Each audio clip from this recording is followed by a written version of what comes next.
Pronto, iniciando aqui a gravação. Alguém falou alguma coisa aí, só para ver como é que tá o som aqui no desktop? Opa, bom dia, Pronto. Raul. Oi, oi, oi, oi. Beleza. Então vamos em frente.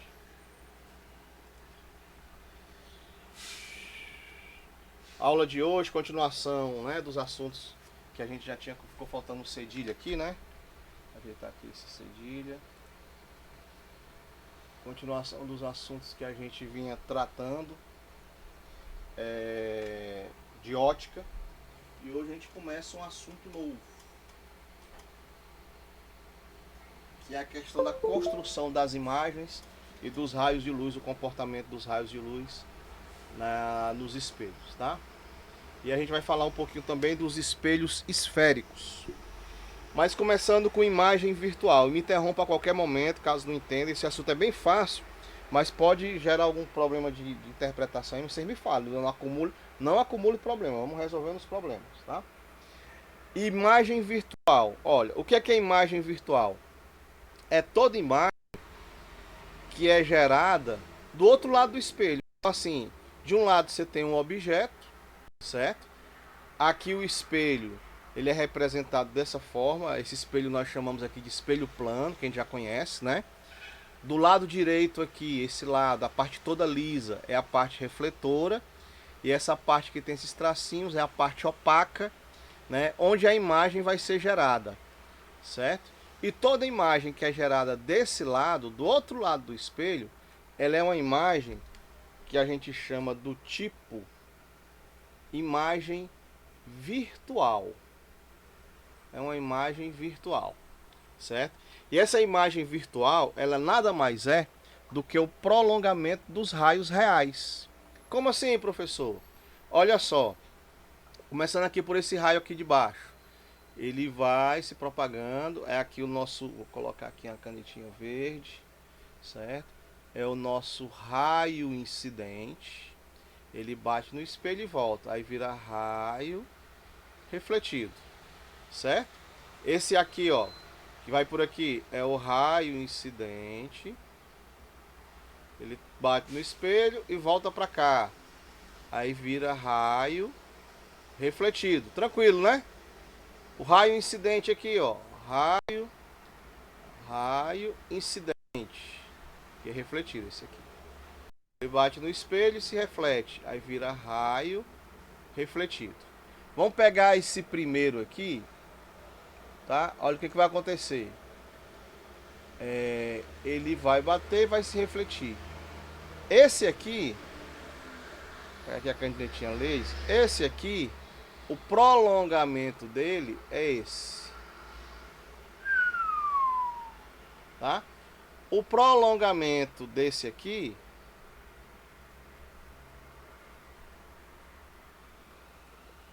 ai, botei foi verde, amarelo. O prolongamento desse aqui, tá aqui ele, ó. Então esse ponto, na verdade, é como se fosse esse aqui, tá? Vou colocar aqui de uma outra corzinha, de um azulzinho. Então esse ponto A, ele acontece aqui desse lado, ó, a linha, certo? Esse ponto B, ele acontece aqui desse lado, B', tá? Então, a construção da imagem é, na verdade, feita pelo cruzamento dos raios que acontece do outro lado do espelho. Só que do outro lado do espelho não acontece raio, né? Ele não vai atravessar. Então a gente chama de raios virtuais, certo? Do lado acontece os raios mesmo, são os raios reais. Do outro lado são os raios virtuais. Ok? Tranquilo até aí, né? E é bem fácil de entender, né? Alguém, por favor, deixa eu ver aqui vocês. Então vamos em frente, já que não Sim, tem sim. nada, não tem Tá, ok. dúvidas. Mas é simples de entender, né? É bem tranquilo. É... Seguindo aqui. Construção da imagem. Eu mudei o lado do objeto agora, ó. Você pode observar que no meu espelho agora, certo? No meu espelho agora, o lado refletor eu coloquei agora do lado esquerdo.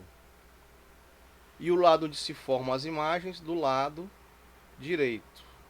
Certo? O lado que se formam as imagens do lado direito. Bom, a letra que está, a palavra polícia do objeto, a letra que está mais próxima do espelho da palavra polícia, certo? Que está a essa distância aqui, ó,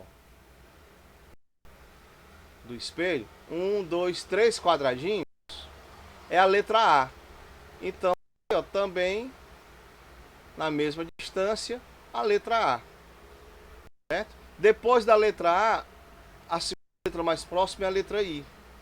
Em seguida a letra C. Só que a parte da concavidade da letra C é voltada para o espelho. A mesma coisa vai acontecer aqui, ó. A concavidade da letra C do espelho voltada para o lado do espelho. É por isso que a imagem é invertida. Aliás, imagem invertida não. A imagem ela sofre essa reversão, né? Na hora de escrevê-la.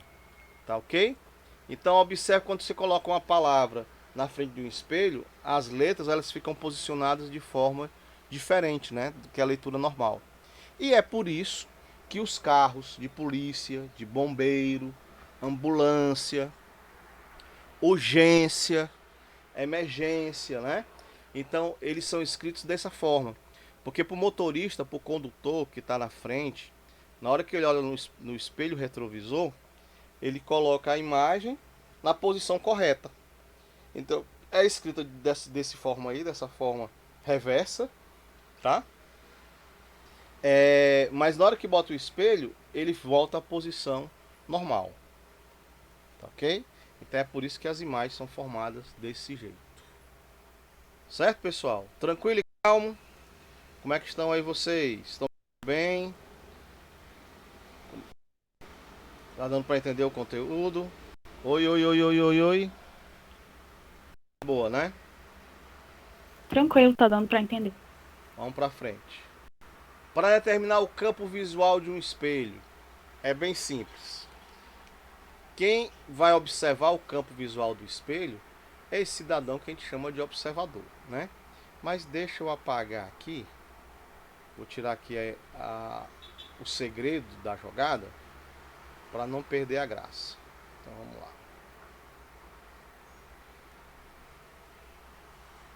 Na verdade a questão ela vai vir assim, ó. Deste jeitinho.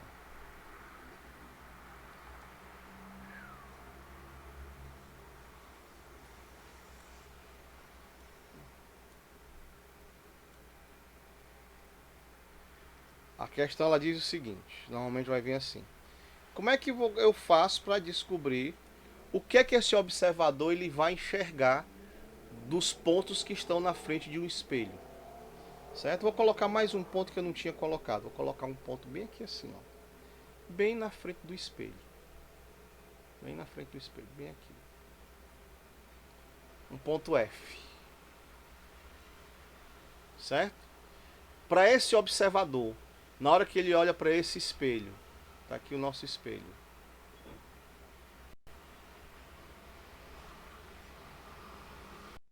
A parte espelhada é a parte de cima, né?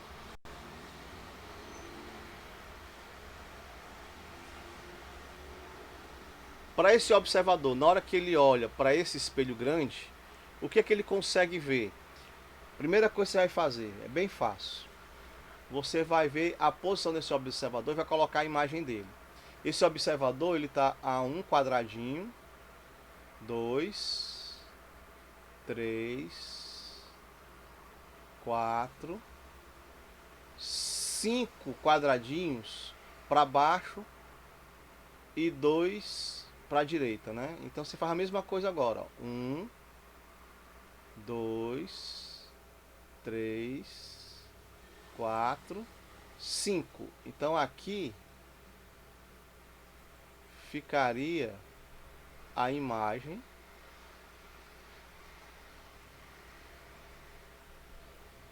do observador, certo? A imagem do observador. Então, sabendo onde é que fica a imagem do observador, é bem fácil agora. Você vai marcar Desse ponto onde é a imagem do observador, vai puxar duas retas. Cada reta passando aqui, ó, na extremidade do espelho. Uma reta passando por aqui e uma reta passando por aqui. Passando nas extremidades do espelho. Ok? Então vamos fazer isso. Uma reta saindo da imagem do observador, passando na extremidade do espelho. A mesma coisa aqui desse lado. Passando na extremidade do espelho, na pontinha do espelho.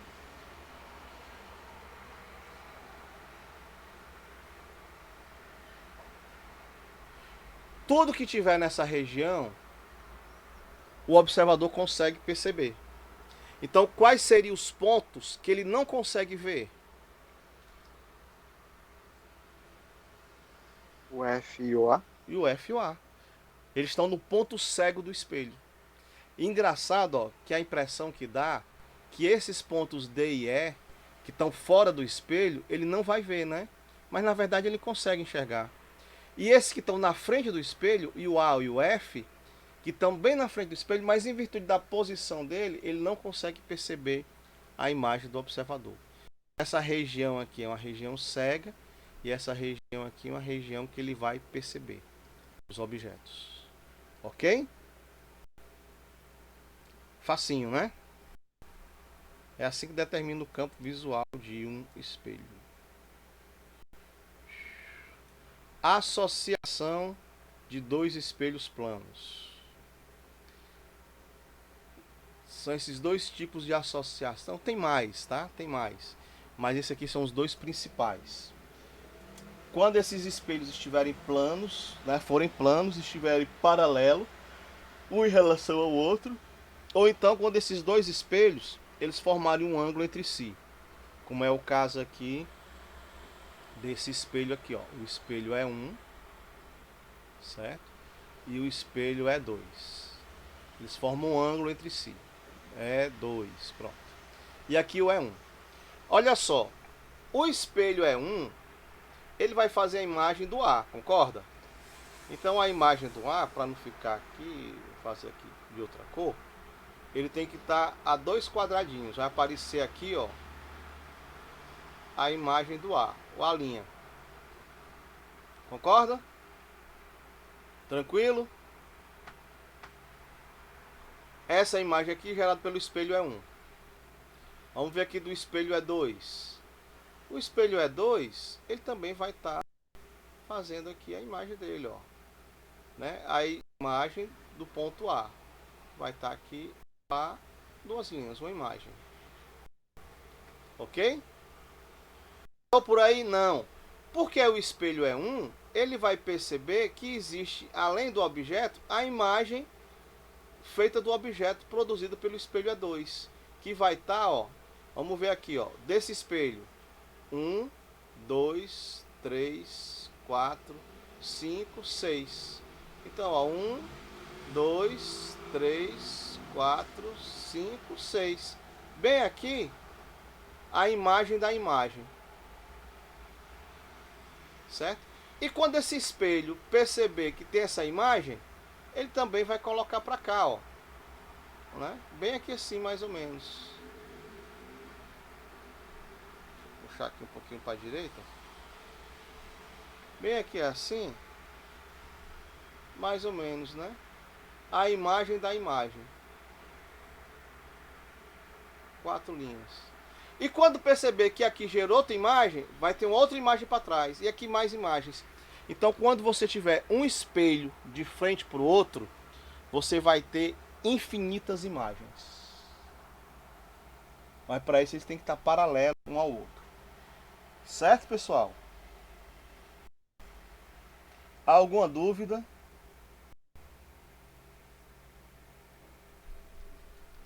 Lembrando que essa distância aqui, ó,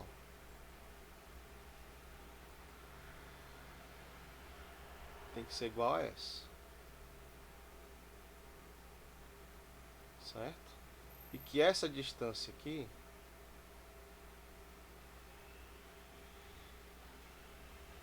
chamar aqui de D1, tem que ser igual AS.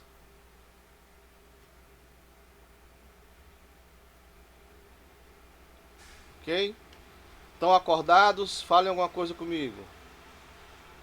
Pessoal? Ainda tô acordado ainda. É o Michael, né? Michael Jonas. Ó. Vamos lá, vamos para a segunda imagem.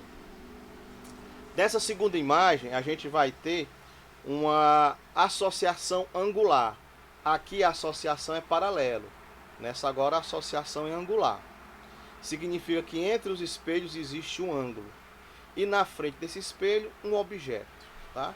Esse ponto P aqui nada mais é do que um objeto que vai ficar na frente do espelho. Um objeto P. Como é que vai ser as imagens que esse espelho vai gerar? Aqui são infinitas imagens. Aqui não, é finito. Mas dá para você determinar quantas imagens são. Antigamente, quando não tinha recursos, né? Recursos digitais no cinema, como é que o pessoal fazia aquele, né? As multidões, como é que fazia os truques, né? De multiplicar a quantidade de pessoas através de espelhos, né? Usava espelhos. No cinema bem primitivo. Hoje não, hoje você usa recursos digitais, tá? Então, nessa associação, num palco de teatro, não tem como você colocar recurso digital, né? Ou você vai utilizar espelhos ou então tecnologia laser holográfica, mas normalmente é com vidro e normalmente é com espelho para fazer essa tecnologia holográfica. Bom, e no caso desses espelhos que formam um determinado ângulo entre si, tá aqui esse ângulo, eu vou gerar uma certa quantidade de imagens que vão se projetar por aqui. Certa quantidade de imagens. Imagens. Ok? Como é que a gente determina isso? Tá? O número de imagens que vai ser gerada é 360 dividido por alfa. O que é o alfa? O alfa é o ângulo. É o ângulo entre os espelhos.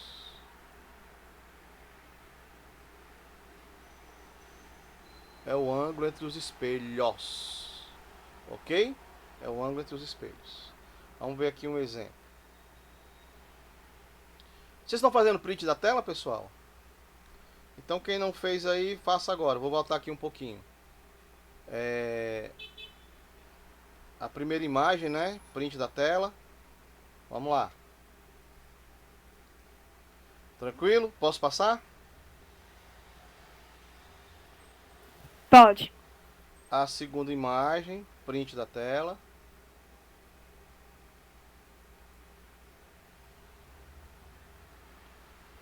A terceira imagem, que é o campo visual, print da tela.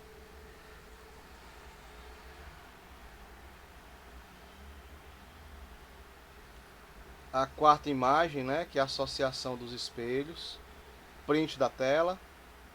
Opa, pronto. Melhor, né? Print. Tudo no caderno depois, né?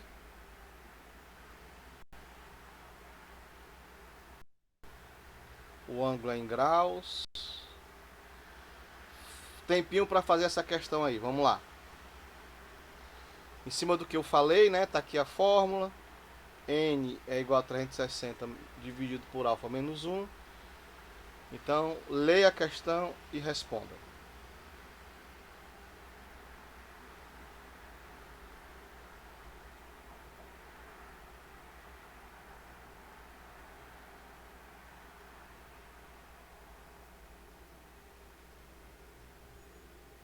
Vamos lá?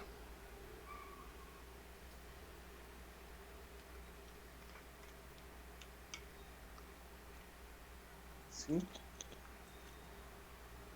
Oi? Eu fiz lá 360 dividido por 6 menos 1, deu 5. 5, por 60, né? Menos 1. Então fica o seguinte, vamos lá. Você está certo. Para determinar o número de imagens, vai ser 360 dividido por alfa menos 1, tá? Alfa menos 1. Então, N vai ser igual a 360 dividido por 60 menos 1. 360 é 36 por 6. 36 por 6 dá 6. Então, N é igual a 6 menos 1. Então, N é igual a 5 imagens.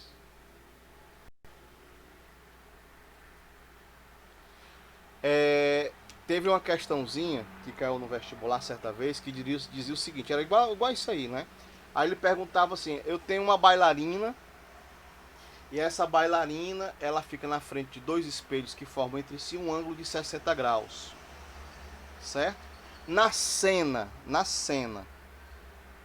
quantas bailarinas eu vou ter na minha cena? Aí o aluno fez a conta e deu a resposta 5. 5 imagens, beleza. Mas na cena eu teria quantas bailarinas? 6. Porque eu teria 5 imagens mais a própria bailarina. Então prestem só muita atenção em relação ao que ele está perguntando, né? No caso aqui, ele só está perguntando o número de imagens. Então, se é só o número de imagens, tranquilo. Mas se ele perguntasse quantos objetos eu vou ter na cena, no total, aliás, quantos personagens, quantas bailarinas eu vou ter na cena, aí você teria que contar com o próprio objeto, tá ok? Então só uma atençãozinha que às vezes é tão fácil, que eles botam essas cascas de banana aí pro aluno se bananar, né? A cor de um corpo. A cor de um corpo. Nós sabemos que a luz branca é uma luz do tipo poli o quê? Policromática. Então a luz policromática é porque tem vários cromos, né? Vários tipos de cores, tá? Cromos é de cor, né? Vários tipos de cromos, vários tipos de cores. Então a luz branca, ela é detetora de várias frequências luminosas que representam cores, que vai do vermelho ao violeta. Tá? Vermelho, o laranja, o alaranjado, amarelo, verde, azul, anil e violeta. As 7 cores primárias, tá? 7 cores primárias, 7 cores do arco-íris, tá? O 7 número cabalístico, né? Elas são definidas pelo tamanho da onda, É, a frequência, né? A frequência eletromagnética, tá? Não é o tamanho, mas a frequência. Bom, a diferença de frequência e tamanho, né? Deixa eu só fazer aqui, você falou, tocou num ponto que é importante. Tocou num ponto que é importante. Deixa eu E aí, fazer tipo, aqui. os dois extremos, né? Que é o infravermelho e ultravioleta. É.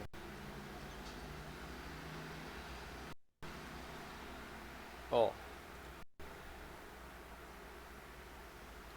Vocês estão vendo os quadriculados aqui, né? Os quadriculados. Os pontinhos quadriculados. Isso aqui é uma onda, né? Cadê? Não tá desenhando? Por quê? Tá sendo pincel. Isso aqui é uma onda. 1, 2, 3. Eu tenho que seguir a mesma regra aqui. 1 e 3 para cima. 1, 2, 3. Certo? Isso aqui é um comprimento de onda. Aqui é um comprimento de onda. Isso aqui é chamado de amplitude. Amplitude. Aqui é o comprimento, que é lambda. Tá? Aqui também é uma onda.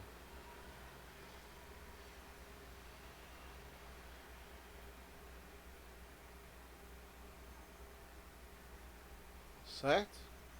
Olha o comprimento dela que aconteceu.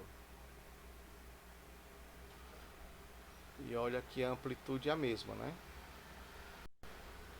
Então são ondas. Aqui a frequência é F1 e aqui a frequência. Não tá riscando, tá gravando. Só um instante. Gravando o documento, que demora quando ele tá gravando.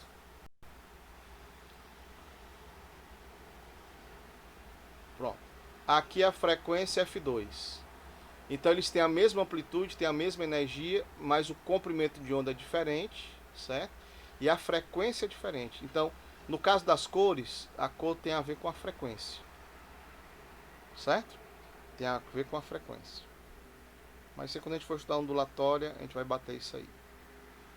Bom, então aqui eu tenho frequências diferentes, que vai do vermelho ao violeta, tá? A menor frequência é o vermelho. Abaixo do vermelho, que eu coloquei de baixo para cima, mas a menor é o vermelho, tá? Abaixo do vermelho existe uma frequência que é invisível para a gente, que é chamado de infravermelho, certo? E acima do violeta existe uma frequência chamada de ultravioleta. Mas isso aqui é o visível. Isso aqui é o visível, é o que a gente vê. Certo? Isso aqui é invisível pra gente. Ultravioleta e infravermelho. Certo? Bom, quando a luz branca incide no corpo branco, o corpo branco ele reflete a luz branca. E tudo que vai ser refletido é a luz branca. Todas as frequências são refletidas. Quando a luz branca incide no corpo vermelho, olha o que vai acontecer. Esse corpo aqui, ele é vermelho. Ele é vermelho. Tá? Então o que vai acontecer? Ele absorve tudo exceto o vermelho. Ele absorve o alaranjado, o amarelo, o verde, o azul, o anil e o violeta. Ele absorve. E o vermelho, porque ele já é feito de vermelho, ele reflete. Então a luz branca, quando incide no corpo vermelho, a luz que vai ser refletida é a luz vermelha. Certo? Se a luz branca incide no corpo verde, a luz que vai ser refletida é a luz verde. Porque o verde, ele já tem, né? Então ele vai absorver o vermelho, o laranja, o amarelo, o azul, o anil e o violeta. Então a cor do objeto, na verdade, depende, a cor visível do objeto, depende da luz que ele reflete. Se ele reflete luz verde, né, é porque o objeto, né, tá só conseguindo refletir aquilo. Por exemplo, professor, mas parece confuso, mas não, é bem simples, ó. Vamos pegar aqui esse tá gravando de novo. Quando essa gravar, começa a gravar, dá uma travadinha. Bom, vamos pegar aqui esse exemplo. Vou apagar aqui esse, não, deixa aqui que eu preciso serve para outra aula. Se fosse assim,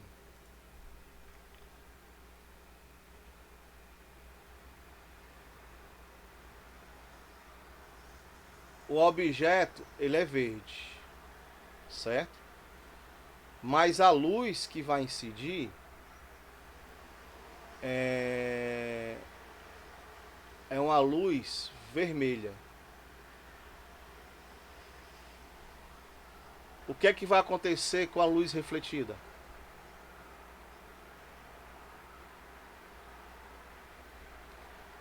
A luz é vermelha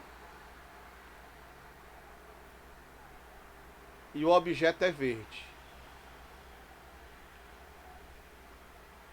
Como é que fica essa luz que vai ser refletida? Qual é a cor dela? Branco? O verde tem o vermelho?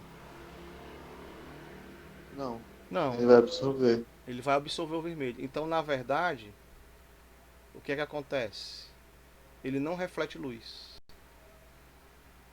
Certo? Se ele não reflete luz, para um observador que está aqui, certo? Para um observador, vamos supor que aqui é o olho do observador.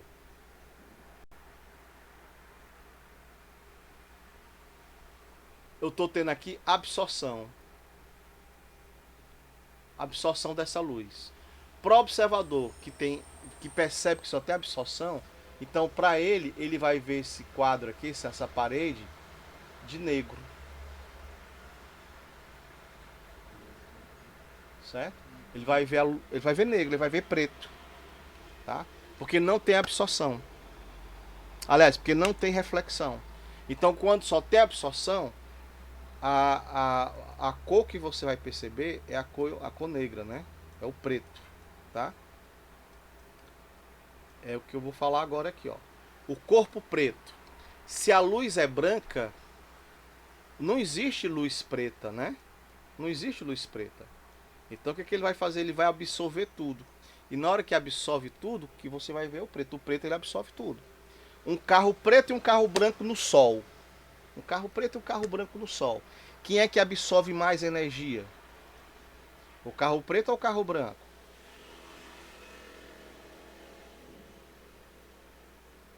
Preto, preto. O carro preto. Você sai com a roupa preta, todo preto, no sol, né? Dark, rock and roll, né?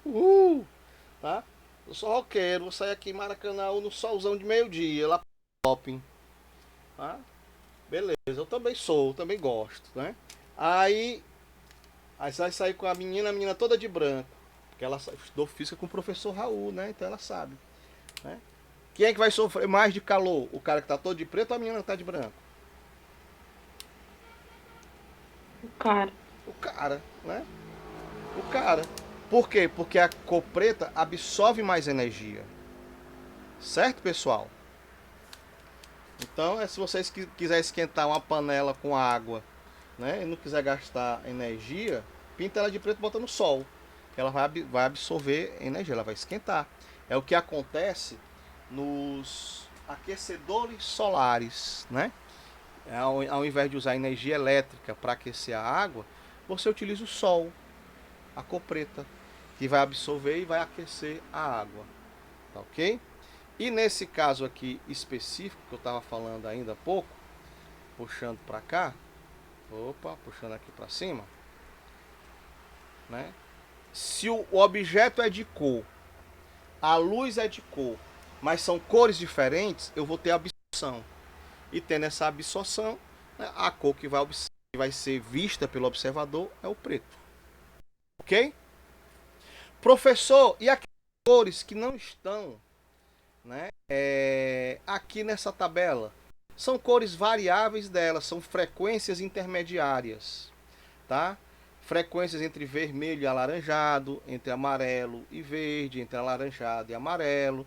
São frequências intermediárias. Mas essas são as cores básicas que você vai ver no arco-íris. Não confundir com tinta. Professor, se eu pegar todas essas tintas aí e misturar, vai ficar marrom? Vai. Porque não é luz, é tinta. É pigmento. Tá ok? Então, assim, não confundir com tinta. Tinta é outra coisa. A gente está falando de luz. A luz do palco, né? Que de um show. Vocês não, né? Faz tempo que a gente não vê show. Mas a luz do palco tem várias luzes coloridas. Mas na hora que o cara acende todas as luzes, o que é que acontece? Fica branco. Ele bota uma luz vermelha, uma luz alaranjada, uma luz verde, uma luz azul, violeta. Aí na hora que acende tudo, aí o palco fica iluminado de branco. Não sei se vocês já perceberam isso. Se não, observe. Ok?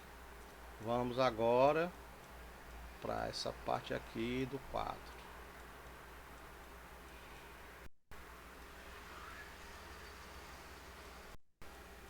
Exercícios. Construa a imagem desse triângulo. Vamos lá. Exercício. Construa a imagem desse triângulo. Como é que ficaria a imagem desse triângulo aí? Ai, ai. Vamos, meu povo.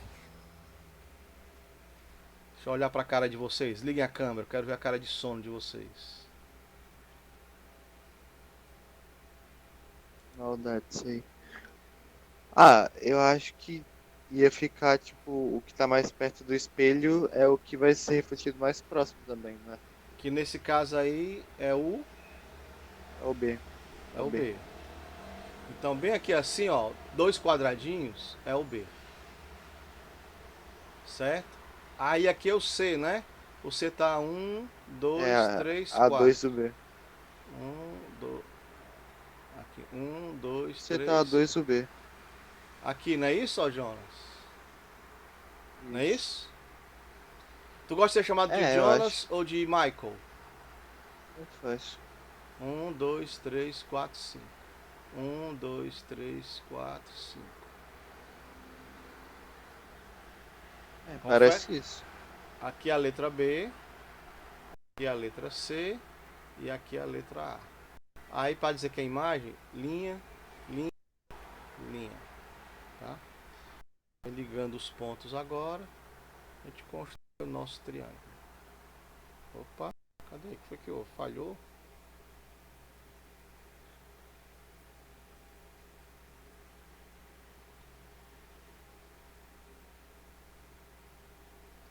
Beleza? Parece igual o outro. Tem essa simetria, né? Pronto. Espelhos esféricos. A própria palavra está dizendo, é aquele que se origina de uma esfera. Beleza, fera? Então, espelhos esféricos é aquele que se origina de uma esfera. Tá? Espelhos esféricos é aquele que se origina de uma esfera. Tá? Aí você pegou a esfera, buft, fez um corte aqui, ó. Cortou a esfera. Fez um corte. Certo? Quando você tira esse pedaço aqui da esfera, esse pedacinho aqui chama-se de calota. Não vai chamar de Carlota não, viu? Carlota é só se for a Joaquina. O nome é calota. Ok? Uma calota esférica. Beleza? Tranquilo? Alguma dúvida? Bom, e uma calota tem dois lados. Tem o lado interno, o lado de dentro, e o lado de fora, né? Tem a parte interna e a parte externa. Se a parte interna ela for refletora, a conchinha for refletora, vai gerar um tipo de espelho que nós chamamos de espelho, anote aí, é chamado de espelho côncavo. O que é o espelho côncavo? É aquele que a parte interna é refletora. Como é que a gente representa o espelho côncavo? A gente faz assim, uma curvinha, e bota os tracinhos para fora. Ou então faz isso aqui, né? Esse colchete aqui, e coloca os tracinhos para fora. Eu estou dizendo com isso que essa parte aqui é a parte refletora do espelho. É a parte refletora do espelho. É um espelho côncavo. Ok? Professor, mas se for a parte de fora da calota, da Carlota, né? Se for a parte de fora da calota, se for a parte de fora da calota, certo? Essa superfície aqui, esse espelho é chamado de espelho convexo. É o espelho convexo, tá? Eu estou dizendo que a parte de fora do espelho agora é a parte refletora. A parte de fora do espelho é a parte refletora. Ok? Dúvidas que te enduvidecem? Tipo, como faz pra calcular o tanto que reflete? Calma, já a gente vai para os cálculos. Print da tela.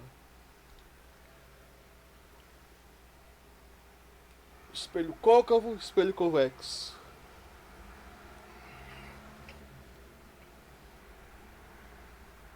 Fui. Professor, e os cálculos? Já. Primeiro eu comecei a geometria do barato, né? Para ir para os cálculos. Então hoje a gente vai conhecer a geometria, os elementos geométricos do espelho esférico. Lembrando que um espelho esférico se originou de uma esfera. Tá certo? Então dessa esfera a gente vai tirar esses elementos geométricos aí. Por exemplo, o primeiro elemento geométrico, o primeiro ponto geométrico, é esse pontinho aqui, que representa o centro da esfera. O centro da esfera, para nós que vamos estudar espelhos, é chamado de centro de curvatura. Tá? Centro de curvatura. Ok? essa reta imaginária que percorre todo, né, o espelho, como se furasse o espelho no meio, certo? Bem no centro da calota, né? Bem no centro da calota. Ah, eu tenho um espelho esférico aqui. Deixa eu pegar ali. Deixa eu mostrar aqui pra vocês. Espera aí. Só um minutinho.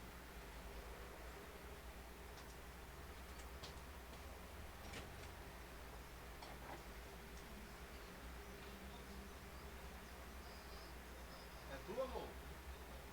Deixa eu só pegar um espelho aqui. Esse espelho que tá ali na parede.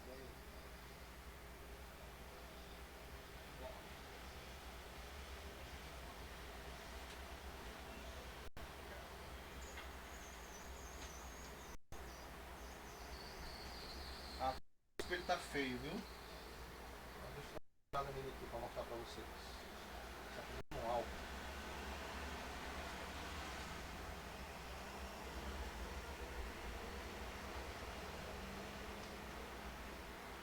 Estão vivos ainda aí? Acordados? Vou pegar no som de novo. Não, professor, a gente quer aula ao vivo, presencial.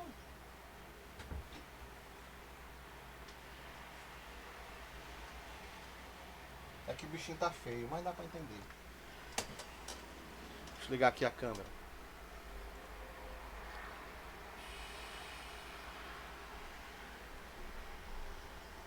Oi?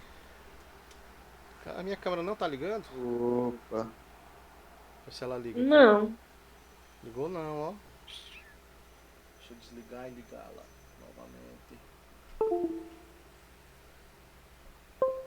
Essa é a minha plaquinha de... Esse meu hubzinho de USB, tá dando defeitos. Pronto. Tá meio borradinho, certo?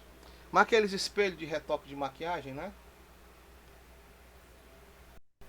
Certo? É um espelho, esse aqui é um espelho côncavo, né? É um espelho côncavo.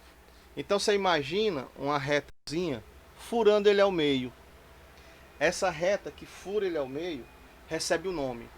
É chamado de eixo óptico principal. O pessoal que está vendo a gravação aí não vai ver porque eu não compartilhei a câmera na gravação. Vê se dá para compartilhar. Dá. Deixa eu ligar aqui a câmera. Aumentar aqui a imagem.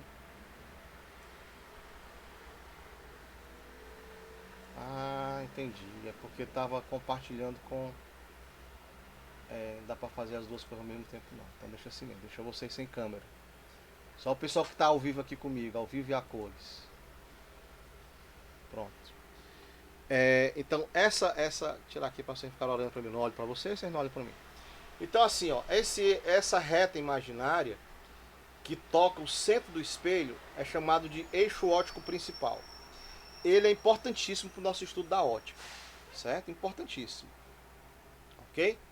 Bom, no eixo óptico principal, o local onde a reta atravessa o espelho, toca o espelho, é chamado de vértice, certo? Então no centro aqui nós temos o centro de curvatura, no local onde toca o espelho, vértice. Se você dividir no meio, exatamente no meio, esse ponto é chamado de foco. Tá ok? Pessoal, o que é que representa essa distância que vai do centro, que vai aqui do centro de curvatura até o vértice? Essa distância aqui, na geometria de uma circunferência, isso aqui representa o que a gente chama de raio. Beleza? É o raio da circunferência. Ok? Se eu pego o raio, divido por 2, eu tenho exatamente a posição do foco. Tá? E esse ângulo aqui, esse ângulo alfa, é o que a gente chama de ângulo de abertura. Por exemplo, se o alfa for... Quanto maior o alfa, maior essa abertura.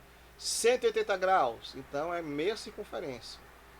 90 graus, então é um quarto de circunferência. Então vai ser aqui o círculo, né? esse ângulo vai aumentando, vai diminuindo, aí você vai aumentando, diminuindo o tamanho do espelho, ok? Bom, esse espelho aqui que eu mostrei para vocês, deixa eu abrir aqui de novo e mostrar, abrir a câmera novamente e mostrar aqui para vocês.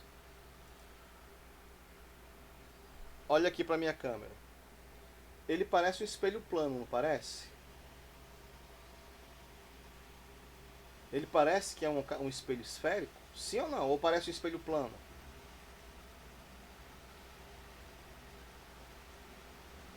Vamos lá, povo. Olhe para a câmera, por favor. Ele parece um espelho plano ou um espelho esférico mesmo? Ele é quase um espelho plano, né? Ó. Tá? Jonas, fala aí, Jonas, comigo. Não, porque assim, eu só falou espelho côncavo, eu realmente achei que fosse tipo uma esfera cortada e tipo a parte de dentro realmente tivesse um espaço livre com o espelho, assim. Entendi. Mas é exatamente isso que eu quero lhe mostrar. Ó.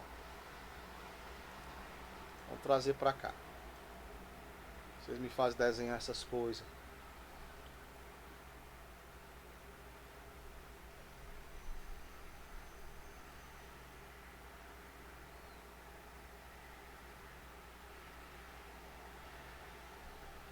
Esse aqui é o meu ângulo de abertura, tá, Jonas? Certo? Aí isso aqui você consegue ver que é algo curvo, né? Não tá tão esférico, mas algo curvo. Mas se eu fechar esse meu ângulo, mais ainda, ó, a tendência disso aqui é ficar parecido com o plano. Concorda? Sim, sim. Se eu fechar mais ainda, a ideia que dá é que é quase plano. Então aqui parece um espelho plano, mas não é um espelho esférico. É porque esse ângulo interno aqui, esse alfa, ele é um alfa menor do que 10 graus. Quanto menor esse ângulo, mais tendente a ficar plano ele fica. Mas aparentemente, na verdade, ele continua sendo esférico. Aí vem a história dos terraplanistas, né? A história dos terraplanistas. Tem nenhum terraplanista aqui não, pelo amor de Deus, né? A história dos terraplanistas. A Terra é plana. Cara, porque você é uma formiguinha comparado com o tamanho do planeta. A Terra é plana, por isso ela se chama planeta. É. Então, assim, pelo fato de você ser muito pequeno e estar aqui em cima, aí você pensa que é plano e não é. Né? É esférico. Ok? Porque a percepção que você tem é que é um plano. Então, voltando aqui para a imagem de novo, daquela que está um pouquinho melhor. Tá? Um pouquinho só. Então, quanto mais fechado esse ângulo, melhor o espelho, né? E detalhe, melhor a imagem do espelho. É o que chama de condição de Gauss. Condição de nitidez de Gauss. Que ele diz o seguinte. Primeiro, aliás, bata o print aqui dessa tela, né? Não, depois volta para lá. Vamos logo explicar aqui a condição de Gauss. Gauss, né, que estudou, né, a questão dos espelhos esféricos, ele diz o seguinte: quanto mais próximo esse ângulo, mais fechado, melhor dizendo, quanto mais fechado for esse ângulo, melhor a imagem que vai se formar, certo? Então, o bom espelho esférico é aquele que tem um ângulo bem fechado, no caso menor do que 10 graus, ok? Vamos ver essas outras condições aqui. Aí bate um print da tela, né, dessa imagem aqui. Aliás, deixa eu diminuir, que aí você bate o print de tudo. Você vai que tá gravando. Pronto, gravou.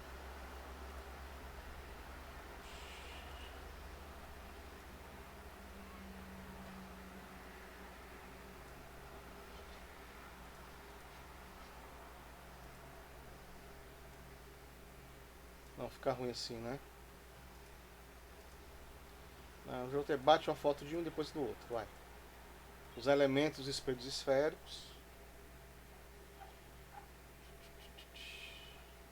Tranquilo? E agora a condição de Gauss.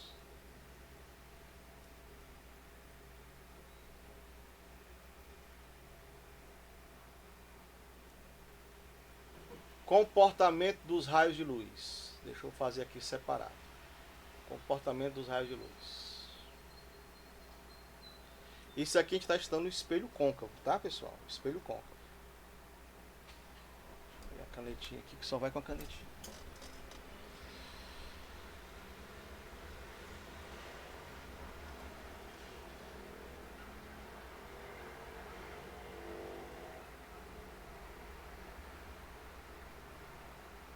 Desenhar aqui o espelho côncavo. 2, 3, 4, 5, 6, 7, 8. Um espelho bem grande aqui para a gente entender bem.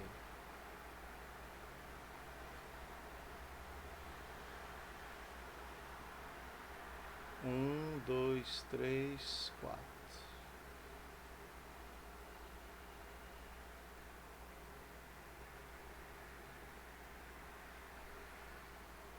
Um, dois, três, quatro.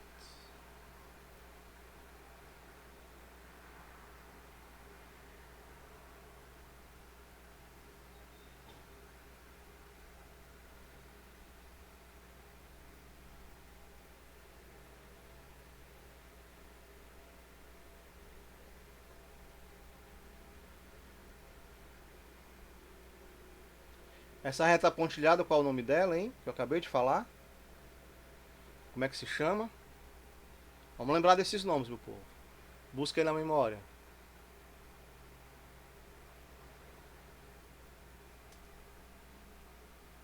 Eixo óptico. É o eixo óptico principal.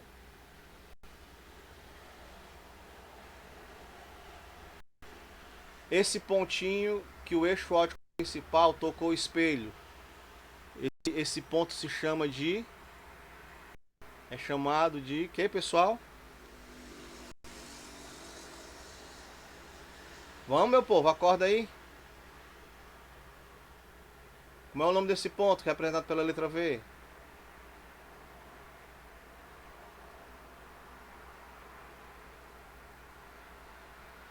Um, dois, três, quatro, cinco, seis. Um, dois, três, quatro, cinco, seis. Aqui é o centro de curvatura. Aqui é o foco. E aqui é o vértice. Tá? O foco tem que ser a metade. Aqui tem 12. Do centro de curvatura para o vértice, eu coloquei 12 quadradinhos. Do centro de curvatura ao foco, que é igual do foco ao vértice, tem que ser 6 quadradinhos, 6 unidades. Certo? Tranquilo até aí, meu povo? Então aí, pronto, beleza. Olha o que é que vai acontecer. Primeiro, raio de luz.